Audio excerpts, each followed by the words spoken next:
الحمد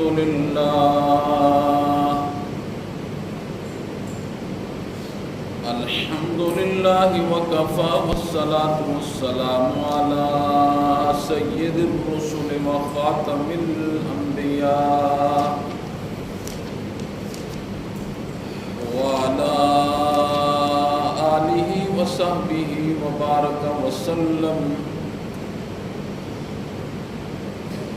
خصوصا على خلفائه الراشدين المهديين إلى يوم القيامة.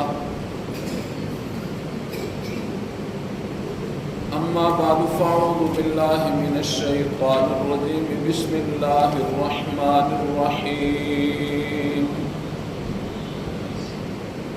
ربنا لا تزغ قلوبنا بعد إذ هديتنا وهب لنا من لدنك رحمة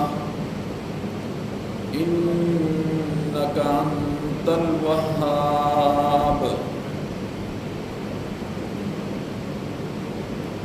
صدق الله العظيم وصدق رسوله النبي الكريم، ونحن على ذلك لمن الشاهدين والشاكرين والحمد لله رب العالمين.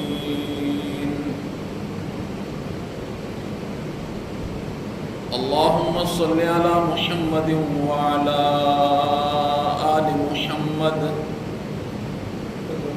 كما صليت على إبراهيم وعلى آل إبراهيم إنك حميد مجيد.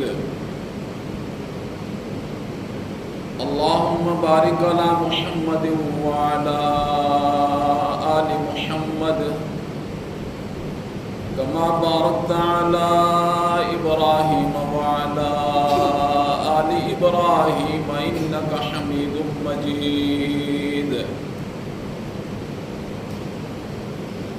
رب اشرح لي صدري ويسر لي أمري واحلل عقدة من لساني يفقهوا قولي.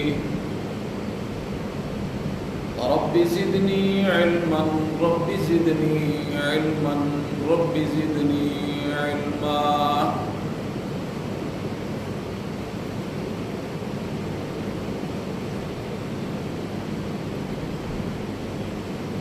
انتہائی قابل صد احترام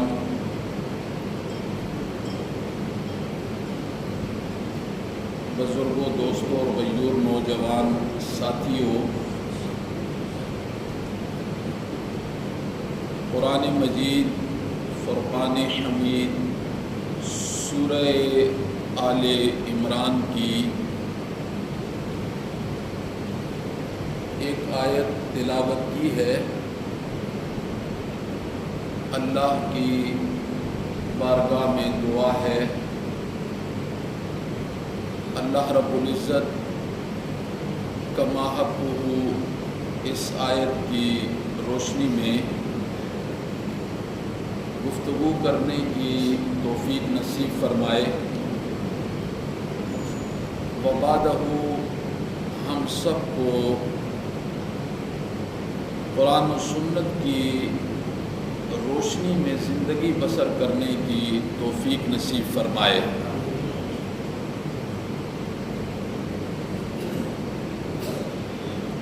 قرآن مجید کی جو آیت تلاوت کی ہے، اس آیت میں اللہ رب العزت نے اپنے بندوں کو استقامت اور حسن خاتمہ کی درخواست کا سرکاری امر جاری کیا ہے.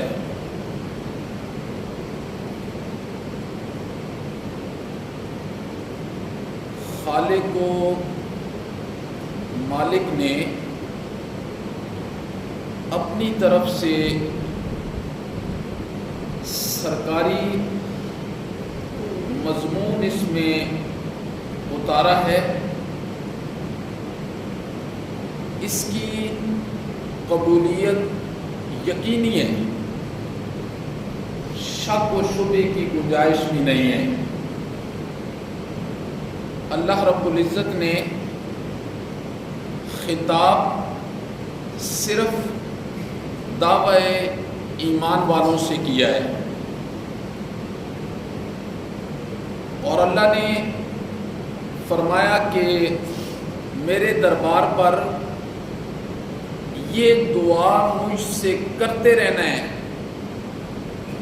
ربنا لا تزغ قلوبنا بعد اذ ہدیتنا وہب لنا من لدنک رحمہ انک انت الوہاب۔ مولا میرے دل کو ٹیڑھا نہ کرنا، بعد اذ ہدیتنا، بعد اس کے کہ مولا تو نے مجھے ایمان کی دولت سے مالا مال کیا ہے، ایمان کی دولت سے مالا مال کیا ہے۔ ایک مرتبہ ایمان کی دولت دی ہے نا مولا مجھے، اب میرے دل کو ٹیڑھا نہ کرنا۔ انک انت الوہاب، مولا تو سب سے زیادہ عطا کرنے والا ہے۔ ان الفاظ کے ذریعے استقامت اور حسن خاتمہ کی دعا کرنی ہے۔ سب سے بنیادی چیز ایمان ہے، ایمان، اور آسمان کے نیچے زمین کے اوپر ایمان سے قیمتی چیز ایک انسان کے لیے اور کوئی بھی نہیں ہو سکتی ہے۔ اور اللہ رب العزت نے اس ایمان کی حفاظت کے لیے، اس ایمان کے بقا کے لیے، مومنین کے لیے اپنی طرف سے بڑے احکامات جاری فرمائے ہیں، بہت احکامات جاری فرمائے ہیں۔ ایمان کوئی معمولی چیز نہیں ہے، اور ایمان کا تعلق کس کے ساتھ ہے؟ تصدیق بالقلب، اقرار باللسان و تصدیق بالقلب، زبان کے اقرار کے ساتھ ہے اور دل کی صداقت کے ساتھ ہے۔ قلبی طور پر اللہ پر ایمان لانا اور زبان سے اس کا اقرار کرنا، اور ایمانیات کا تذکرہ تو آپ سنتے رہتے ہیں۔ ایمان کا کیا مطلب ہے؟ قرآن نے کس ایمان کا تذکرہ کیا ہے؟ مشرکین مکہ اللہ کو مانتے تھے، اور مشرک اب بھی اللہ کو مانتا ہے۔ سارے مشرکین مکہ اللہ کو مانتے تھے، اسی لیے تو بیت اللہ کو، خانہ کعبہ کو بیت اللہ کہتے تھے۔ اللہ کو مانتے تھے تو اپنے بیٹوں کا نام عبداللہ رکھتے تھے۔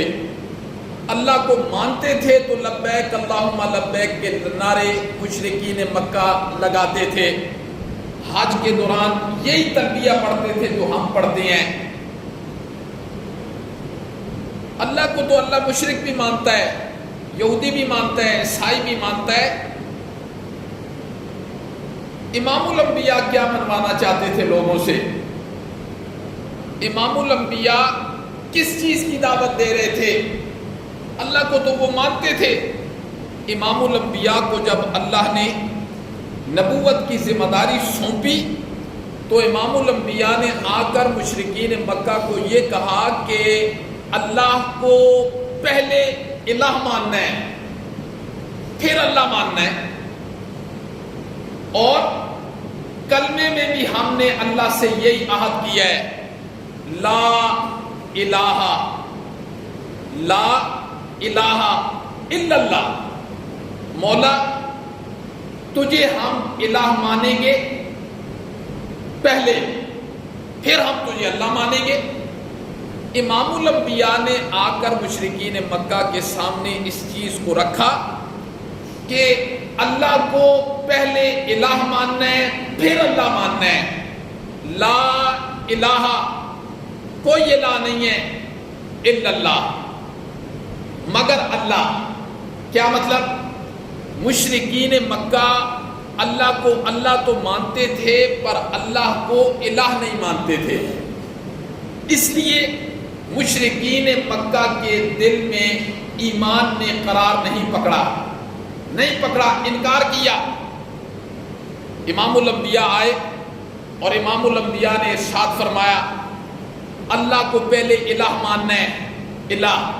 اور پھر قرآن نے الہ کا بہت تذکرہ کیا ہے. قرآن نے الہ کا بہت تذکرہ کیا. الہ کون ہوتا ہے؟ الہ میں کتنی صفات پائی جاتی ہیں؟ الہ کے کیا اوصاف ہوتے ہیں؟ پھر قرآن نے بار بار الہ کی دو صفتوں کا تذکرہ اللہ نے بہت کیا. نمبر ایک، الہ کی پہلی صفت، الہ کون ہوتا ہے؟ اللہ نے فرمایا الہ کی پہلی صفت ہے جو عالم الغیب ہو. نمبر دو، الہ کی دوسری صفت ہے جو مختار کل ہو. پھر اللہ رب العزت نے فرمایا عالم الغیب کون ہے، مختار کل کون ہے؟ یہ ایمان ہے، یہ ایمان کی بنیاد ہے کہ جس بندے نے لا الہ الا اللہ یہ پڑھنا ہے نا، اس سے مراد یہ ہوتا ہے مولا لا الہ ہم کسی کو نہیں مانیں گے. الہ کیا مطلب؟ یعنی الہ صرف تجھے مانیں گے اور الہ کی یہ دو صفتیں مولا صرف تیرے اندر ہیں، باقی کسی کے اندر نہیں ہیں. نہ کسی نبی میں پائی جاتی ہیں، نہ کسی عرشی میں پائی جاتی ہیں، نہ کسی فرشی میں پائی جاتی ہیں، نہ کسی زندے اور مردے میں پائی جاتی ہیں. مولا یہ دو صفتیں خاص ہیں صرف الہ کی اور یہ تیرے اندر پائی جاتی ہیں.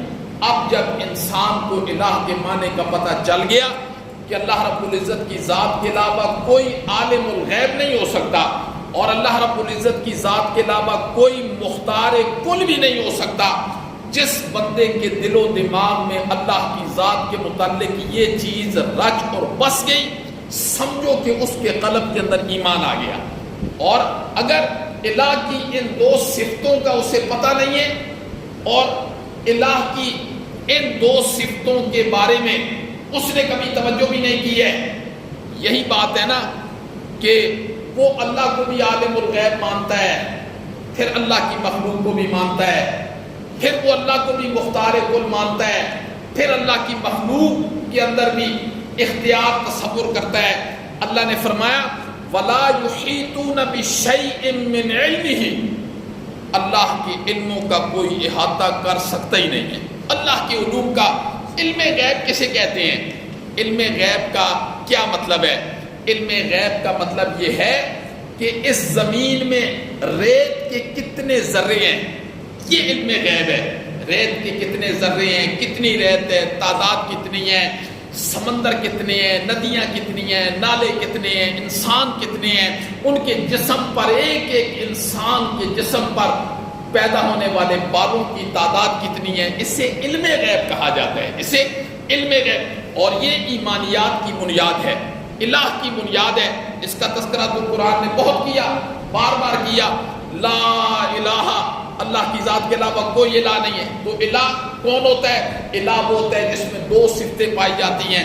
نمبر ایک عالم الغیب ہونا اور نمبر دو مختار کل ہونا. آپ مجھ سے سنتے رہتے ہیں اور کئی مرتبہ آپ نے سنا، اس لیے ہم سنا دیتے ہیں. کوئی نیا ساتھی آیا ہو اسے بھی الہ کی صفتوں کا پتہ چل جائے، الہ کی اوصاف کا پتہ چل جائے. تو علم غیب کسے کہتے ہیں؟ علم غیب خاصہ خدا ہے. وما يسقط من ورقة الا يعلمها. اللہ اکبر. اللہ نے کیا فرمایا؟ درخت کا کوئی پتا، درخت کا کوئی پتا زمین پر نہیں گرتا مگر وہ میرے علم کے اندر ہوتا ہے.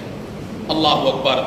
افریقہ کے جنگل دیکھو، پھر خزاں کے موسم میں ایک ایک ٹہنی سے کتنے کتنے پتے گرتے ہیں. وما يسقط من ورقة الا يعلمها. اللہ کہتے ہیں پتا تو رہ گیا ایک جگہ، مجھے اس کا بھی علم ہوتا ہے ایک پتا ٹہنی سے ٹوٹتا ہے وہ کتنی کروٹیں کھا کر زمین پر گرتا ہے، وہ کتنی کروٹیں کھا کر زمین پر گرتا ہے، مجھے تو اس پتے کی کروٹوں کا بھی علم ہوتا ہے۔ یہ ایمانیات ہے، یہ ایمان ہے۔ اب ایمان آپ سنتے رہتے ہیں، ایمان کا کیا مطلب ہوتا ہے؟ ایمان کا یہی مطلب ہوتا ہے جی ہم نے اللہ کو اللہ سے پہلے الہ ماننا ہے، پھر ہم نے اللہ کو اللہ ماننا ہے۔ ورنہ اگر ہم نے بھی مشرکین کی طرح اللہ کو اللہ مانا اور مشرکین کی طرح الہ کے اندر آ کے ہم فیل ہو چکے تو میرے بھائی یہ ایمان نہیں ہے۔ ایمان یہ ہے کہ ہم نے اللہ کو عالم الغیب ماننا ہے، اللہ کی ذات کے علاوہ کوئی عالم الغیب نہیں ہے، کوئی بھی اللہ کے ذات کے علاوہ کوئی عالم الغیب نہیں ہے، اور اللہ کی ذات کے علاوہ کوئی مختار کل بھی نہیں ہے۔ مختار کل کا کیا مطلب؟ یعنی اس کائنات کے ذرے ذرے پر اختیار ہے تو وہ صرف اور صرف کس کا اختیار ہے؟ بولو۔ پھر اللہ کہتے ہیں ذرا مجھے یہ بتاؤ نا، ماں کا رحم ہے، 3 اندھیرے ہیں، پھر پانی کے گندے نطفے پر میں نے نقشے جمائے ہیں، یہ 7-8 انچ کا چہرہ ہے، اس میں 2 آنکھیں ہیں، کان ہیں، ہونٹ ہے، ناک ہے، دانت ہیں، گال ہیں۔ آج تک اللہ نے فرمایا کسی کا چہرہ کسی کے ساتھ ملتا ہے؟ یہ کام کرنے والا کون ہے؟ اللہ کہتے ہیں یہ کام کرنے والا میں ہوں۔ اگر یہ کام کرنے والا میں ہوں نا تو پھر لا الہ، میری ذات کے علاوہ کوئی الہ بھی تو نہیں ہے نا۔ اگر یہ کام کرنے والا میں ہوں تو میری ذات کے علاوہ کوئی الہ بھی نہیں ہے۔ تو اللہ نے کیا فرمایا؟ جب یہ ایمان، اس چیز کا ایمان اللہ کی ذات کے متعلق اور اللہ کی صفات کے متعلق، اللہ کی الوہیت اور اللہ کی معبودیت جب ایک مومن کے سینے کے اندر آ جاتی ہے میرے بھائی، پھر دنیا کی کوئی طاقت، دنیا کی کوئی طاقت پھر اس کے سینے سے اس چیز کو ہٹا نہیں سکتی ہے۔ ایمان بڑی قیمتی چیز ہے، بہت قیمتی چیز ہے۔ آج ہمیں ایمان کی قدر نہیں ہے اور ایمان کی طرف توجہ بھی نہیں ہے کہ ایمان کیا ہوتا ہے، ایمانیات کیا ہے، ایمان تقاضا کیا کرتا ہے۔ ورنہ جو شکل و صورت یہودیوں کی ہے ہماری بھی تو وہی ہے نا، وہی کان ہے، وہی آنکھیں ہیں، وہی چہرہ ہے۔ ایک مومن اور کافر میں فرق کس چیز کا ہوتا ہے؟ مومن اور کافر میں اسی چیز کا فرق ہوتا ہے کہ اس کے سینے میں اللہ کی ذات کے متعلق وہ عقیدہ اور وہ نظریہ نہیں ہوتا جو اللہ نے اپنی ذات کے متعلق ہم سے منوایا ہے، ایک مومنوں سے منوایا ہے۔ صحابہ کرام نے جب اس ایمان کو قبول کیا، ایمان کو صحابہ کرام نے قبول کیا، پھر پہاڑ تو اپنے جگہ سے ہل گئے، پر صحابہ کرام کے باعث سے بات میں لغزش نہیں آئی ہے۔ کیوں؟ کہ وہ ایمان کی حقیقت کو سمجھ گئے تھے۔ اللہ اکبر۔ صحابہ کرام پھر پوری دنیا کے اندر گئے، ایمان کا سودا نہیں کیا۔ آج میں آپ سے ایک سوال کرتا ہوں، اگر کوئی بندہ کسی مومن کو یہ بات کہے، شرط یہ کہ وہ مومن ہو، اس کے سینے میں ایمان ہو، وہ یہ کہے کہ میں اس کے بدلے میں ساری دنیا دے دیتا ہوں، ساری دنیا تجھے دے دیتا ہوں، ایک مرتبہ کلمہ کفر کہہ دے۔ بولو، ایک مرتبہ کلمہ کفر کہہ دے، مومن کہے گا؟ مومن کہے گا؟ پھر آپ اس سے اندازہ لگاؤ کہ ایمان کتنی عظیم چیز ہے۔ ایک بندہ کہتا ہے ساری دنیا دے دیتا ہوں، دے کوئی بھی نہیں سکتا دنیا ساری دنیا کا مالک تو ہے کوئی بھی نہیں ہے۔ دنیا کا مالک کون ہے؟ دنیا کا مالک صرف اللہ ہے۔ اور یہ جو ہم نماز میں پڑھتے ہیں نا، مالک یوم الدین، مالک یوم الدین، تو قیامت کے دن کا مالک ہے، دنیا کا مالک نہیں ہے اللہ۔ اللہ نے خاص قیامت کے متعلق یہ جملہ کیوں کہا ہے؟ مالک یوم الدین، میں قیامت کے دن کا مالک ہوں۔ اللہ نے قیامت کے متعلق اس لیے کہا، مالک تو دنیا کا بھی اللہ ہی ہے، لیکن اللہ نے فرمایا یہاں میں نے تھوڑی تھوڑی ملکیت کسی کو دے دی ہے، کسی کو میں نے 100 مربے کا مالک بنا دیا، کسی کو میں نے 50 مربوں کا مالک بنا دیا، کسی کو میں نے گھر کا مالک بنا دیا، کسی کو میں نے گاڑی کا مالک بنا دیا، کسی کو میں نے پلازے کا مالک بنا دیا، کسی کو میں نے دکان کا مالک بنا دیا۔ اگر کوئی کسی چیز کا مالک نہیں ہے نا دنیا میں، تو کم از کم وہ جسم پر پہنے ہوئے کپڑوں کا مالک ضرور ہے، جسم پر پہنے ہوئے کپڑوں کا مالک ضرور ہے۔ اللہ نے مالک یوم الدین کہہ کر فرمایا قیامت والے دن یہ چھوٹی اور عارضی ملکیت بھی لوگوں سے ختم ہو جائے گی۔ اس دن صرف اور صرف تنہا اکیلا مالک کون ہوگا؟ صرف اور اللہ مالک ہوگا۔ پھر اللہ اس دن کہیں گے فرعون کدھر ہے، قارون کدھر ہے، شداد کدھر ہے، ابو جہل کدھر ہے؟ بڑے بڑے کافر، سناٹا طاری ہوگا، سناٹا طاری ہوگا جی۔ یوم یقوم الروح والملائکۃ صفا لا یتکلمون، کلام بھی کوئی بھی نہیں کر سکے گا اللہ کے سامنے، اپنی زبان کو حرکت بھی اس دن کوئی نہیں دے سکے گا، الا من اذن له الرحمن، وہی کلام کرے گا جسے رحمان اجازت دے گا۔ بولو۔ شیخ عبد القادر جیلانی رحمہ اللہ نے بنیاد الطالبین میں غالباً لکھا کہ اللہ حضرت عیسیٰ سے کہیں گے کھڑے ہو جاؤ۔ جب اللہ یہ کہیں گے نا، لکھا ہے کہ اللہ کے اس کہنے کی وجہ سے حضرت عیسیٰ علیہ السلام کے جسم پر جتنے بال ہیں، ہر بال کے نیچے سے خون کا قطرہ خوف کی وجہ سے نکل جائے گا، اور اللہ کہیں گے تو لوگوں کو کہہ کر آیا تھا مجھے الہ مانو، میری ماں کو الہ مانو۔ پھر بڑا لمبا تذکرہ قرآن نے کیا ہے۔ حضرت عیسیٰ کہیں گے مولا تو جانتا ہے، عالم الغیب ہے۔ یہ اللہ حضرت عیسیٰ علیہ السلام کو اس دن اٹھائیں گے صرف عیسائیوں کو بتانے کے لیے کہ تم ساری زندگی انہیں الہ مانتے رہے ہو۔ ایمان بہت قیمتی چیز ہے۔ ایک مومن کے سینے میں جو ایمان ہوتا ہے نا، ایمان، اگر اس کے ایمان کی اس کو قدر ہو تو وہ کلمہ کفریہ کبھی بھی نہیں کہے گا۔ ہاں ویسے تو آج ہمارا ایمان ٹکے ٹکے پر دکھتا ہے، لوگ قسمیں اٹھا لیتے ہیں، لوگ قرآن پر ہاتھ لگا لیتے ہیں کہ مرنے کے بعد پھر دیکھی جائے گی۔ اللہ اکبر، قدر و قیمت نہیں ہے۔ تو اللہ نے فرمایا یہ ایمان جو ہے، ایمان یہ بہت قیمتی چیز ہے، اس ایمان کی حفاظت کے لیے مجھ سے دعا کرتے رہا کرو۔ ربنا لا تزغ قلوبنا بعد اذ ہدیتنا وہب لنا من لدنک رحمہ انک انت الوہاب۔ مولا میرے دل کو ٹیڑھا نہ کرنا۔ استقامت اور حسن خاتمہ اور سوء خاتمہ سے حفاظت اور حسن خاتمہ کی طلب کرتے رہنا۔ سوء خاتمہ کسے کہتے ہیں؟ سوء خاتمہ کہتے ہیں بری موت۔ مولا بری موت سے ہمیں بچانا۔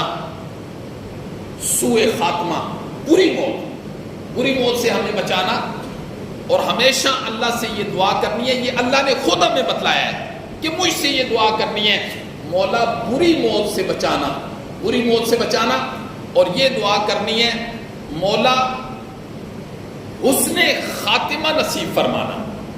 اب ایک ہے بری موت کے عموماً کیا اسباب ہوتے ہیں، کس وجہ سے انسان کو بری موت آتی ہے؟ ان اسباب میں ایک سبب یہ ہوتا ہے بندہ توبہ کرنے میں ٹال مٹول کرتا ہے۔ توبہ کرنے میں بندہ ٹال مٹول کرتا ہے، حالانکہ اللہ رب العزت نے کیا ارشاد فرمایا؟ اللہ نے فرمایا وَتُوبُوا إِلَى اللَّهِ جَمِيعًا، تم سارے کے سارے اللہ کی طرف توبہ کرو۔ اَيُّهَا الْمُؤْمِنُونَ، اے مومنوں کو خطاب ہے۔ اللہ نے فرمایا ایمان کا دعویٰ کیا نا، اب سارے کے سارے اللہ کی طرف توبہ کرو ایھا المؤمنون لعلکم تفلحون، تاکہ تم کامیاب ہو جاؤ۔ کیا مطلب؟ جو بندہ ایمان کی حفاظت کی فکر کرتا ہے، اللہ سے دعا کرتا ہے، اس کا خاتمہ ایمان پر ہوتا ہے، اور جس کا خاتمہ ایمان پر ہو گیا لعلکم تفلحون، وہ کامیاب ہو گیا۔ وہ کیا ہو گیا؟ کامیاب ہو گیا وہ۔ تو اللہ رب العزت نے فرمایا یہ عموماً جو سوء خاتمہ ہوتا ہے نا، وہ کس وجہ سے ہوتا ہے؟ توبہ میں بندہ ٹال مٹول کرتا رہتا ہے، ٹال مٹول، اور کیسے ٹال مٹول کرتا ہے؟ جی آج کر لوں گا، کل کر لوں گا۔ اللہ اکبر! امام الانبیاء روزانہ 100 مرتبہ توبہ کرتے تھے۔ کتنی مرتبہ؟ اور آپ نے کیا ارشاد فرمایا؟ التائب کمن لا ذنب، التائب، توبہ کرنے والا ایسے ہے، من الذنب، گناہوں سے توبہ کرنے والا ایسے ہے، کمن لا ذنب لہ، گویا کہ اس نے گناہ کیا ہی نہیں۔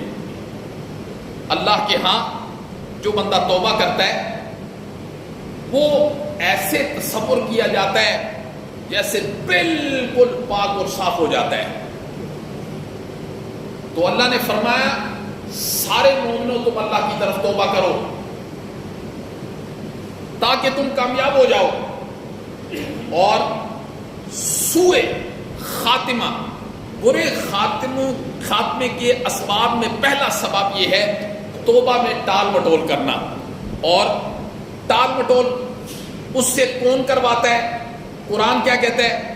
شیطان جب اللہ کے سامنے کھڑا تھا نا، اللہ کے سامنے، اللہ نے فرمایا میری جنت سے باہر نکل جا۔ اس نے کہا رکھ اپنی جنت کو، میں یہ جا رہا ہوں۔ پھر اسے خیال آیا، واپس آیا، پھر اللہ سے باتیں کرنے لگا، مولا مجھے اٹھائے جانے والے دن تک زندگی دے دے۔ اللہ نے فرمایا نہیں، تیرے ہاتھوں کو بھی خالی لوٹاتے ہوئے مجھے شرم آتی ہے، جا میں نے قیامت تک تجھے زندگی دے دی ہے۔ اس نے کہا نا مولا میری ایک دعا ہے، قبول کر لے۔ پھر اللہ کے سامنے کھڑا ہے، پھر اللہ کو چیلنج دے رہا ہے، شیطان اللہ کو چیلنج دے رہا ہے۔ اس چیلنج کا ذکر اللہ نے خود قرآن میں کیا۔ وہ چیلنج کیا ہے؟ اس نے کیا کہا؟ وَلَا أُضِلَّنَّهُمْ، جا میں بھی تیرے بندوں کو گمراہ کرتا رہوں گا، میں بھی تیرے بندوں کو گمراہ کرتا رہوں گا۔ وَلَا أُضِلَّنَّهُمْ، اگلا جملہ اس نے کیا کہا؟ وَلَا أُمَنِّيَنَّهُمْ، میں انہیں لمبی لمبی امیدوں کے اندر رکھوں گا، میں انہیں بہت لمبی لمبی امیدوں کے اندر رکھوں گا۔ میں وَلَا أُضِلَّنَّهُمْ، شیطان نے کہا میں تیرے بندوں کو گمراہ کروں گا۔ وَلَا أُمَنِّيَنَّهُمْ، اللہ اکبر! جب انسان کوئی غلط کام کرتا ہے نا تو اس کے دل میں ندامت آ جاتی ہے کہ میں نے یہ غلط کام کیا ہے۔ شیطان کہنے لگا یہ ندامت آنے ہی نہیں دوں گا، اس کی جگہ میں وَلَا أُمَنِّيَنَّهُمْ، اسے لمبی لمبی امیدوں کا تصور دے دوں گا۔ جی وہ یہی تصور ہوتا ہے، ابھی بچے جوان ہو جائیں، تھوڑا میں کاروبار کر لوں، جی تھوڑا کما لوں، ان کے لیے کچھ بنا لوں، یہ شیطان دماغ کے اندر ڈالتا ہے۔ جب بوڑھے ہوں گے پھر مسیدڑ مت جائیں گے، پھر نمازیں بھی پڑھیں گے، پھر حج بھی کریں گے، پھر سب کچھ کریں گے، یہ شیطان لمبی لمبی امیدیں دلاتا ہے۔ جی آج میڈیا کا دور ہے، ہر آدمی کے ہاتھ میں موبائل ہوتا ہے۔ جی کچھ دن پہلے ایک ٹیچر تھے، وہ سبق پڑھا رہے تھے، پڑھاتے پڑھاتے وہ نیچے گر گئے۔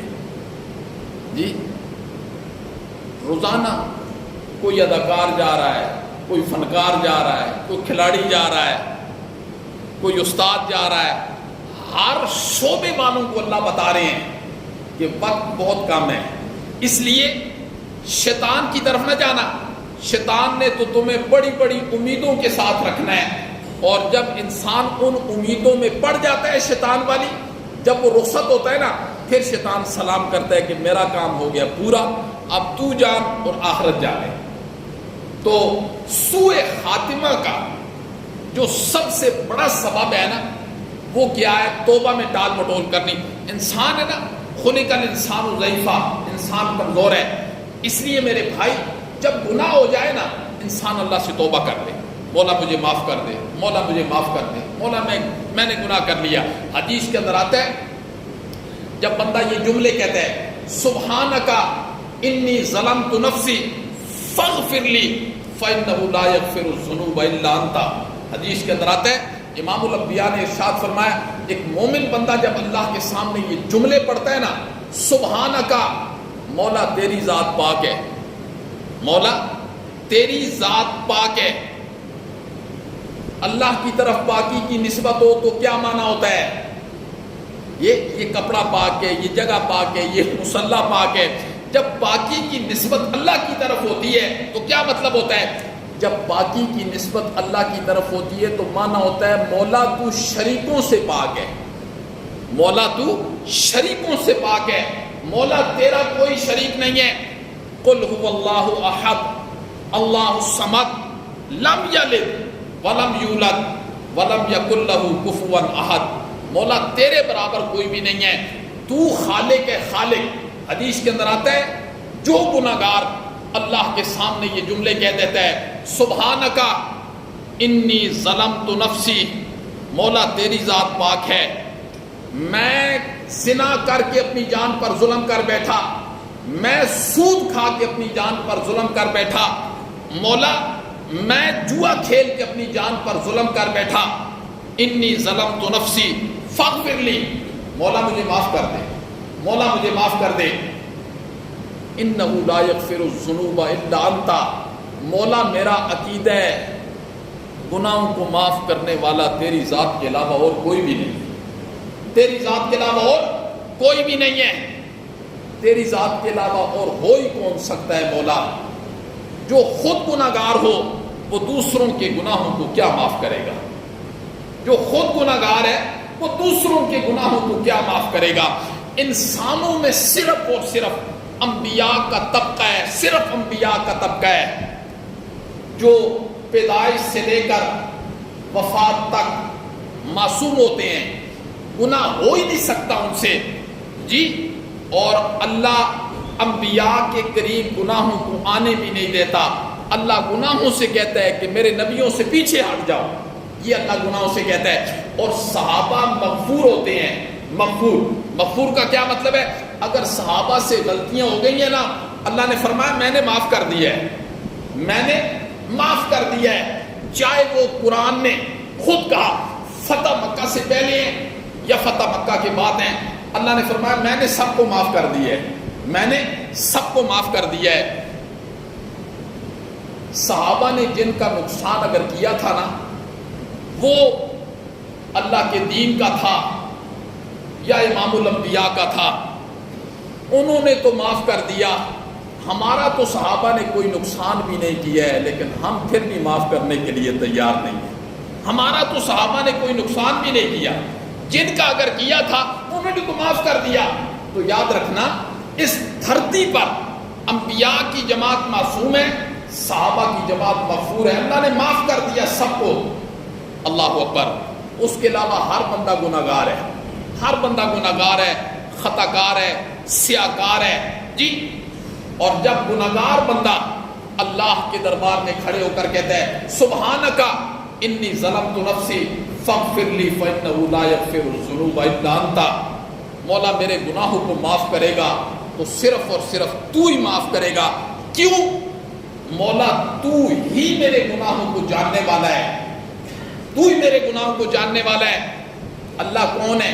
پھر اللہ اپنا تعارف کرواتے ہیں قرآن میں، یعلم خائنۃ الاعین، جو آنکھ کی خیانت کو جانتا ہے، جو آنکھ کی خیانت کو جانتا ہے۔ نحن اقرب الیہ من حبل الورید، جو شہرگ سے زیادہ قریب ہے، شہرگ سے زیادہ قریب ہے۔ انہ یعلم السر واخفی، جو دلوں کے راز جانتا ہے، بید جانتا ہے۔ پھر اللہ کہتا ہے وہو معکم اینما کنتم، تم جہاں جاتے ہو میں تمہارے ساتھ ہوں، تم جہاں جاتے ہو میں تمہارے ساتھ ہوں۔ اللہ اکبر۔ یہ جو ہم نماز کے اندر پڑھتے ہیں سمی اللہ لمن حمدہ، سمی اللہ لمن حمدہ، کیا مطلب ہے؟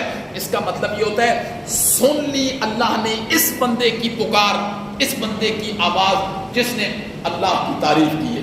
حالانکہ وہ لوگ اونچی آواز سے کہتے ہیں یا آہستہ آواز سے کہتے ہیں؟ بولو، آہستہ آواز سے کہتے ہیں۔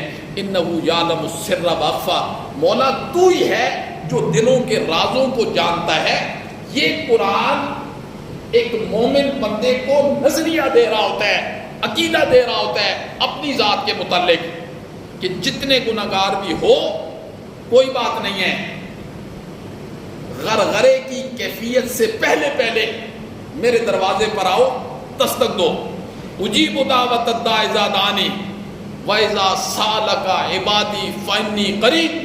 اجیب دعوت الداع اذا دعانی، میں پکارنے والے کی پکار کا جواب دینے کی صلاحیت رکھتا ہوں، اللہ نے فرمایا، وہ میں ہی ہوں۔ اللہ اکبر، یہ ایک نظریہ ہونا چاہیے۔ اور اس کے بعد جب انسان کا اللہ کی ذات کے متعلق یہ نظریہ ہے کہ عالم الغیب صرف اللہ ہے، ہر چیز پر اختیار صرف اور صرف اللہ کا ہے، وہی بندہ پھر اللہ کے سامنے دربار پر آئے گا نا، دروازے پر آئے گا۔ اگر اس کا اللہ کی ذات کے متعلق یہ ایمان نہیں ہوگا، پھر وہ ہمارے پاس آئے گا، کہے گا میری نہیں سنتا ہے اور تمہاری نہیں موڑتا ہے۔ پھر وہ ایسے ہی آئے گا نا، پھر وہ کیوں نہیں سنتا بھائی؟ اگر اس نے شیطان کی سنی ہے، تمہاری نہیں سنتا؟ شیطان سے بڑا تو کوئی شیطان نہیں ہو سکتا نا۔ اپنے دربار میں سامنے کھڑے ہو کر شیطان نے کہا مولا میرے ہاتھوں کو خالی واپس نہ لوٹانا، اللہ نے فرمایا جا تیرے ہاتھوں کو بھی خالی واپس نہیں لوٹا۔ یہ تو قرآن نے ذکر کیا ہے، یہ میرے بھائی کوئی تاریخ کی بات تو نہیں ہے۔ جس بندے کا یہ نظریہ ہوگا اللہ کی ذات کے متعلق، ایمان اسی کا ہے، اور اس ایمان کے متعلق کہا ہے نا، اللہ سے دعا کیا کرو مولا اب یہ میرے ایمان کو دیا ہے نا، اس ایمان کو چھیننا نہ مولا، یہ اللہ نے حکم دیا۔ تو اللہ کی ذات کے متعلق ہمارا یہ نظریہ ہونا چاہیے کہ اللہ سنتے ہیں، اللہ دیکھتے ہیں، اللہ جانتے ہیں، اللہ خبر رکھتے ہیں، جی ہر چیز کی خبر رکھتے ہیں۔ پھر انسان ایک مومن کے لیے بڑی آسانی ہو جاتی ہے، پھر وہ وضو کرتا ہے اور کسی بھی جگہ ہے، چاہے وہ دکان ہے، چاہے وہ مکان ہے، چاہے وہ زمین ہے، جہاں بھی ہے، پھر وضو کر کے نا فوراً اللہ کے سامنے اشک ندامت بہاتا ہے۔ وہ کہتا ہے مولا تو یعلم خائنۃ الاعین نہیں ہے، تو آنکھ کی خیانت کو نہیں جانتا۔ اللہ اکبر۔ حضرت خولا صحابی ہیں، ان کے خامد نے ابھی طلاق کا حکم آسمان سے آیا نہیں تھا، قرآن نازل ہو رہا تھا، طلاق کے حکم نہیں آیا تھا، ابھی آ رہے تھے مسائل آ رہے تھے۔ ان کے خامد نے کوئی جملے کہہ دیے، عرب کے رواج کے مطابق ان جملوں کے ساتھ عورت کو الگ سمجھا جاتا تھا، یعنی جس طرح ایک بندہ طلاق دے دیتا ہے، عورت جدا ہو جاتی ہے، ختم کہانی، بس جس طریقے سے اس نے کہا نا قبول ہے، اور ایک مرتبہ کہا غیر محرم اس کے حرم میں آ جاتی ہے، اور اسی طریقے سے اس نے کہا ختم ہے تو ختم ہے، زبان کے ساتھ قبول ہے، زبان کے ساتھ ختم ہے۔ یہ تو نہیں کہ قبول کرنے کے لیے ایک دفعہ کہہ دیا اور ختم کرنے کے لیے 1000 دفعہ بھی کہو تو نہیں ختم ہے، یہ کیسے ہو سکتا ہے؟ یہ نہیں ہو سکتا۔ حضرت خولا آئیں، انہوں نے کہا اللہ کے اور نبی پاک کے پاس آئیں، فرمایا اللہ کے پیغمبر لگتا مجھے ایسے، اللہ کے پیغمبر میرے خامد نے یہ جملے کہہ دیے ہیں، میرے خامد نے یہ جملے کہہ دیے ہیں۔ امام الانبیاء نے پوچھا، اور پھر امام الانبیاء نے کہا خولا لگتا مجھے ایسے ہے کہ کام ختم ہو گیا۔ حضرت خولا امام الانبیاء سے کہتی ہیں میں آپ کے پاس اس لیے آئی ہوں کہ کوئی رستہ نکالو میرے لیے، کوئی راہ نکالو۔ اللہ اکبر، قرآن نے اسے ذکر کیا ہے۔ امام الانبیاء ماں جی حضرت عائشہ مالش کر رہی ہیں، حضرت خولا آئیں، آپ نے چہرہ ادھر کر لیا، ادھر آئیں آپ نے چہرہ ادھر کر لیا، پھر پیچھے آگے جھگڑ رہی ہیں کہ میری چھوٹی چھوٹی بچیاں ہیں، معصوم بچیاں ہیں، ان کا میں کیا کروں گی؟ میرا تو میکا بھی کوئی نہیں ہے، میرے پاس تو چھت بھی کوئی نہیں ہے، اس حالت کے اندر میرے خامد نے مجھے چھوڑ دیا ہے، اللہ کے پیغمبر کوئی رستہ نکالو۔ امام الانبیاء نے کیا فرمایا؟ خولا قانون کہیں اور بنتے ہیں، میرا کام قانون بنانا نہیں ہے، میرا کام اس دھرتی پر ان قوانین کو نافذ کرنا ہے، قانون بنانا میرا کام نہیں ہے، قانون تو کہیں اور بنتے ہیں، عرش کے اوپر بنتے ہیں۔ امام الانبیاء نے فرمایا خولا اس نیلی چھت والے سے بات کرو جو قانون بناتا ہے۔ حضرت خولا کہتی ہیں میں مایوس ہو گئی، اور پھر میں امام الانبیاء کے سامنے ہٹ کے اپنی معصوم بچیوں کو لے کر آگے ہوئی اور میں نے معصوم بچیوں کو کہا کہ دونوں ہاتھ اللہ کے سامنے اٹھاؤ، اور پھر میں نے بھی ہاتھ اللہ کے سامنے اٹھائے، اور حضرت خولا نے اللہ کو کن الفاظ کے ساتھ پکارا؟ حضرت خولا نے کہا یا من یرا ما فی الضمیر ویسمع، یا من یرا ما فی الضمیر ویسمع، اے دلوں کے راز جاننے والے اور سننے والے۔ یہ حضرت خولا نے اپنی دعا کی ابتدا اللہ کو مخاطب کیا، فرمایا یا من یرا ما فی الضمیر ویسمع، اے دلوں کے راز جاننے والے اور سننے والے، انت المعد لکل ما یتوکل، مولا جو تجھ سے امیدیں باندھ لیتا ہے نا، تو اس کی امیدوں کو پورا کر دیا کرتا ہے۔ انت المعد لکل ما یتوکل، مولا جو تجھ سے امیدیں باندھ لیتا ہے تو اس کی امیدوں کو پورا کر دیتا ہے۔ یا من یرا ما فی الضمیر ویسمع، انت المعد لکل ما یتوکل، مالی سوا فقری الیک وسیلۃ، مولا میری غربت کا واسطہ ہے۔ وسیلے میں کیا پیش کیا؟ اپنی غربت کو پیش کیا، اپنے فقر کو پیش کیا، مصیبت، فقر، غربت کو پیش کیا، مولا میری فقیری کا واسطہ ہے۔ یا من یرا ما فی الضمیر ویسمع، انت المعد لکل ما یتوکل، مولا جو تجھ سے امیدیں باندھ لیتا ہے تو اس کی امیدوں کو پورا کر دیا کرتا ہے۔ مولا اگلا کیا کہا؟ حضرت خولا نے کہا مولا میرے اندر روح ہے، میں نے ہاتھ اٹھائے ہوئے ہیں، میرے منہ میں زبان ہے، مولا زمین کی تو آنکھیں بھی نہیں ہوتی ہیں، زمین کی تو زبان بھی نہیں ہوتی ہے، زمین جب پیاسی ہو جاتی ہے تو بادلوں کو کہاں سے ہانک کے لاتا ہے، اس زمین کی پیاس کو بجھا دیتا ہے۔ مولا میرے تو ہاتھ تیرے سامنے کھڑے ہیں، میرے تو تیرے سامنے ہاتھ اٹھے ہوئے ہیں جی۔ یا من یرا ما فی الضمیر ویسمع، انت المعد لکل ما یتوکل، مالی سوا فقری الیک وسیلۃ ومالی سوا قرع لبابک حیلۃ، مولا مجھے جواب دینا ہے، کیوں؟ اس لیے کہ اس دروازے کے علاوہ کوئی اور دروازہ بھی میرے پاس نہیں ہے، اس دروازے کے علاوہ کوئی دروازہ نہیں ہے مولا میرے پاس، بس صرف دروازہ ہے تو ہے، اس دروازے سے میں نہیں ہٹوں گی مولا، میں نہیں ہٹوں گی اس دروازے سے، ہاں ایک شرط پر میں اس دروازے سے ہٹوں گی۔ حضرت خولا کے کیا جذبات تھے، خدا کی قسم، اللہ سے باتیں کر رہی ہے، اس نے کہا مولا اس دروازے سے میں نہیں ہٹوں گی، ایک شرط پر ہٹوں گی جی، پھر مجھے یہ بتلا کہ میرے لیے اس دروازے کے علاوہ کوئی اور دروازہ بھی ہے، پھر مجھے بتلا، اس دروازے کو میں دستک دوں۔ اللہ اکبر۔ یا من یرا ما فی الضمیر ویسمع، انت المعد لکل ما یتوکل، مالی سوا فقری الیک وسیلۃ ومالی سوا قرع لبابک حیلۃ لئن رددت فای باب اقرع، میں اس دروازے سے نہیں ہٹوں گی، یا تو مجھے بتلا کہ کوئی اور دروازہ ہے۔ اللہ اکبر۔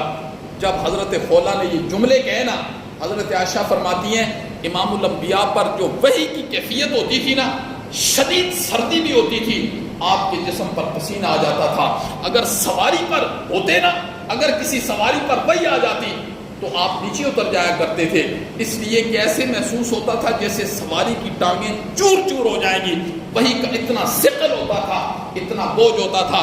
جب پھر وحی آئی نا، اللہ نے فرمایا قد سمع اللہ قول التی تجادلک فی زوجہا وتشتکی الی اللہ۔ اللہ اکبر۔